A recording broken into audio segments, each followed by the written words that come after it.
राधे राधे मित्रों, हमारे चैनल हरि कृपा में आपका बहुत बहुत स्वागत है। आज हम आपके समक्ष सोमवार व्रत की कथा का वर्णन लेकर आए हैं। सोमवार का व्रत चंद्रदेव और भगवान भोलेनाथ की अर्चना तथा पूजा हेतु किया जाता है। इस व्रत को श्रद्धा पूर्वक करने से मानसिक रोगों से छुटकारा मिलता है तथा सभी मनोकामनाएं पूर्ण होती हैं। यदि सावन के महीने में इस सोमवार के व्रत को धारण किया जाए तो यह अत्यधिक फलदायक सिद्ध होता है। वैसे इस व्रत को चैत्र, श्रावण तथा कार्तिक माह से भी प्रारंभ किया जा सकता है। इस व्रत में सोमवार के दिन उपवास रखकर भगवान शंकर, मां पार्वती की पूजा करनी चाहिए तथा दिन में एक समय भोजन करना चाहिए। सोमवार का व्रत रखने से स्त्रियों को पति तथा पुत्र का सुख मिलता है। कथा प्रारंभ करने से पहले मेरा आपसे निवेदन है कि अगर आप हमारे चैनल पर पहली बार आए हैं तो हमारे चैनल को सब्सक्राइब करें, साथ ही साथ बेल आइकन को दबाएं ताकि जब भी हम कोई नई वीडियो डालें तो उसका नोटिफिकेशन आपको सबसे पहले मिले। तो चलिए मित्रों, भगवान शंकर तथा माता पार्वती के चरणों में अपना ध्यान लगाते हुए हम कथा को प्रारंभ करते हैं। एक साहूकार बहुत अमीर था। उसके पास धन की कोई कमी नहीं थी। साहूकार के पास सभी सुख और ऐश्वर्य के साधन थे, किंतु उसको एक ही दुख था कि उसके कोई औलाद नहीं थी। वह इसी चिंता में दिन रात लगा रहता और वह पुत्र पाने के लिए हर सोमवार को भगवान चंद्रदेव व शिव जी की पूजा करता व व्रत रखता। वह रोजाना शाम को शिव मंदिर में जाकर दीपक जलाता था।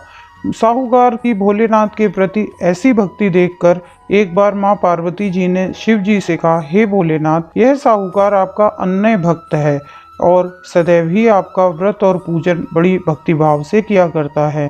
आप कृपा करके इसकी समस्त मनोकामनाओं को पूर्ण कर दें।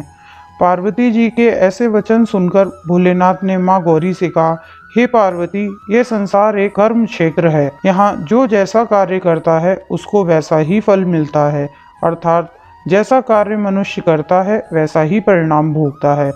परंतु माता पार्वती आग्रह पूर्वक बोली, हे महादेव, यह आपका अन्य भक्त है। यदि इसको कोई भी दुख है तो आपको उसे अवश्य पूरा करना चाहिए। यदि आप अपने भक्तों की मनोकामनाएं पूरी नहीं करेंगे तो मनुष्य क्यों आपकी भक्ति, सेवा व पूजा करेगा। पार्वती जी के इस आग्रह को सुनकर शिव जी ने कहा, हे शिवे, इस साहूकार के कोई पुत्र नहीं है। इसी कारण यह दिन रात चिंतित व दुखी रहता है। इसके भाग्य में संतान न होने पर भी मैं इसे पुत्र की प्राप्ति के लिए वर देता हूँ, परंतु वह पुत्र केवल 12 वर्ष तक ही जीवित रह सकता है। इसके बाद वह मर जाएगा। इससे अधिक मैं इस साहूकार के लिए और कुछ नहीं कर सकता। यह सब बातें वह साहूकार सुन रहा था। उसे यह सारी बातें सुनकर न कोई खुशी हुई और न ही कोई दुख हुआ। वह पूर्ववत वैसे ही शिव की पूजा व व्रत करता रहा। कुछ समय व्यतीत हो जाने के पश्चात साहूकार की पत्नी गर्भवती हुई। 10वें महीने उसने एक बहुत ही सुंदर पुत्र को जन्म दिया। साहूकार के घर में बहुत खुशी मनाई गई, किंतु साहूकार ने पुत्र की 12 वर्ष की उम्र जानकर कोई खुशी प्रकट नहीं की। न ही इस संबंध में उसने किसी को इसका भेद बताया। वह बालक धीरे धीरे बड़ा होने लगा। जब वह बालक 11 साल का हो गया तो बालक की माता ने साहूकार से उसके विवाह के लिए कहा, किंतु साहूकार ने कहा कि पहले मैं इसे काशी जी पढ़ने भेजूंगा। साहूकार ने अपने साले अर्थात बालक के मामा को बुलाकर कहा कि तुम इसे काशी पढ़ाने ले जाओ, इसे विधिवत शिक्षा ग्रहण कराओ। साहूकार ने उसे बहुत सा धन देकर कहा कि रास्ते में जहाँ कहीं भी ठहरो वहाँ यज्ञ करते ब्राह्मणों को भोजन कराते जाना। इस प्रकार वह दोनों मामा भांजे रास्ते में यज्ञ करते, दान देते, ब्राह्मणों को भोजन कराते जा रहे थे। रास्ते में एक शहर पड़ा। उस शहर की राजा की कन्या का विवाह था। एक अन्य राजा का लड़का जो बारात लेकर आया था वह एक आंख से काना था। लड़के के पिता को इस बात की बड़ी चिंता थी कि वर को देखकर कन्या के माता पिता विवाह में किसी प्रकार की अड़चन न डालें। इसी कारण जब उन्होंने साहूकार के अति सुंदर बेटे को देखा तो मन में विचार किया कि क्यों ना इस लड़के से विवाह का कार्य पूर्ण करा लिया जाए। यह विचार कर उसने लड़के और उसके मामा से कहा कि यदि आप फेरों व कन्यादान का कार्य पूर्ण करा देंगे तो आपकी बड़ी कृपा होगी और हम आपको बहुत सारा धन देंगे। साहूकार के लड़के और उसके मामा ने इस बात को स्वीकार कर लिया। विवाह का कार्य भली प्रकार से पूरा हो गया। जब वह लड़का जाने लगा तो उसने चुपके से राजकुमारी की चुनरी पर लिख दिया कि तेरा विवाह तो मेरे साथ हुआ है, लेकिन जिस राजकुमार के साथ तुम्हें भेजा जाएगा वह एक आंख से काना है और मैं तो काशी जी को जा रहा हूँ। राजकुमारी ने जब अपनी चुनरी पर ऐसा लिखा हुआ पाया तो उसने राजकुमार के साथ जाने से इनकार कर दिया और कहा, यह मेरा पति नहीं है, मेरा विवाह इसके साथ नहीं हुआ है। राजकुमारी के पिता ने जब यह सब सुना तो उसने अपनी कन्या को विदा करने से इनकार कर दिया। बारात वापस चली गई। उधर साहूकार का लड़का और उसका मामा काशी जी पहुंचे, जहां लड़के ने पढ़ना शुरू किया तथा अपना समय यज्ञ में व्यतीत करने लगा। इसी प्रकार कई महीने बीत गए।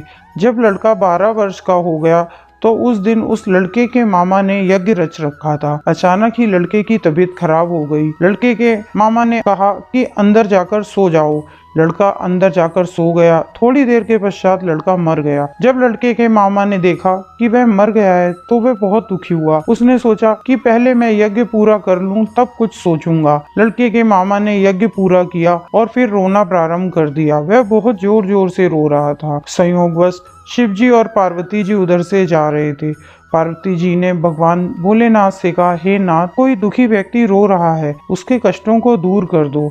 जब शिव और पार्वती जी वहां पहुंचे तो उन्होंने देखा कि वहां पर एक लड़का मरा हुआ पड़ा है। तब पार्वती जी ने देखते ही लड़के को पहचान लिया।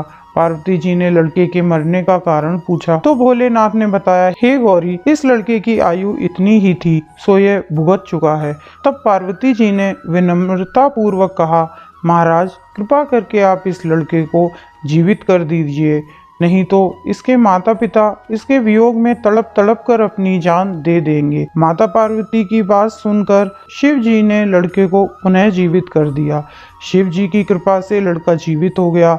शिव शंकर पार्वती जी कैलाश चले गए। शिक्षा पूरी होने पर लड़का और उसका मामा पहले की तरह यज्ञ करते, ब्राह्मणों को भोजन कराते तथा दक्षिणा देते हुए अपनी घर की ओर चल दिए। रास्ते में दोनों उसी शहर में आए जहां पर उस लड़के की शादी हुई थी। वहां पर पहुंचकर उन दोनों ने यज्ञ करना शुरू कर दिया। जब वे दोनों यज्ञ कर रहे थे तो उस लड़के के ससुर यानी जो वहां के राजा थे, जो उधर से घोड़े पर बैठकर अपने सेवकों के साथ जा रहा था, लड़के को पहचान लिया। राजा ने महल में लाकर दोनों की खूब सेवा की।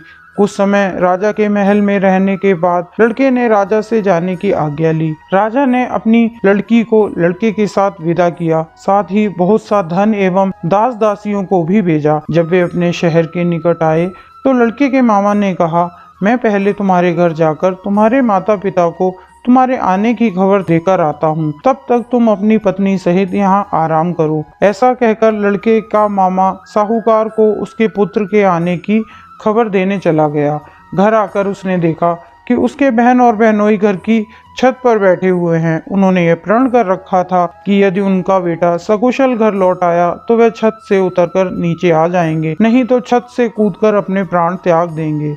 लड़के के मामा ने जब यह सब समाचार सुनाया कि उनका लड़का जीवित लौट आया है तो उन्हें विश्वास नहीं हुआ। तब लड़के के मामा ने शपथ खाकर कहा कि आपका पुत्र अपनी स्त्री और बहुत से धन और दास दासियों सहित घर आया है।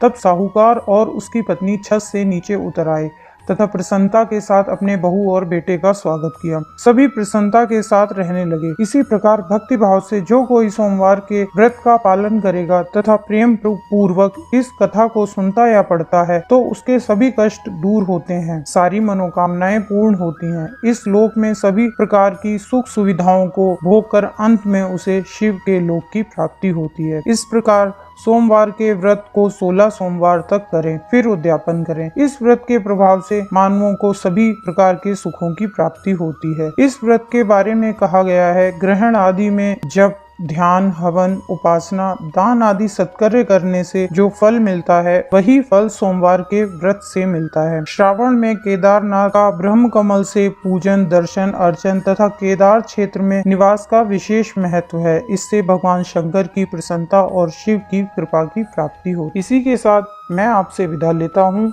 अगर वीडियो में दी गई जानकारी आपको पसंद आती है तो हमारे चैनल हरि कृपा को सब्सक्राइब करें, बेल आइकन को दबाएं ताकि अगली बार जब कोई नई वीडियो आए तो उसकी जानकारी आपको सबसे पहले मिले। वीडियो को लाइक करें, शेयर करें तथा इससे जुड़ा कोई भी सवाल हो तो हमें कमेंट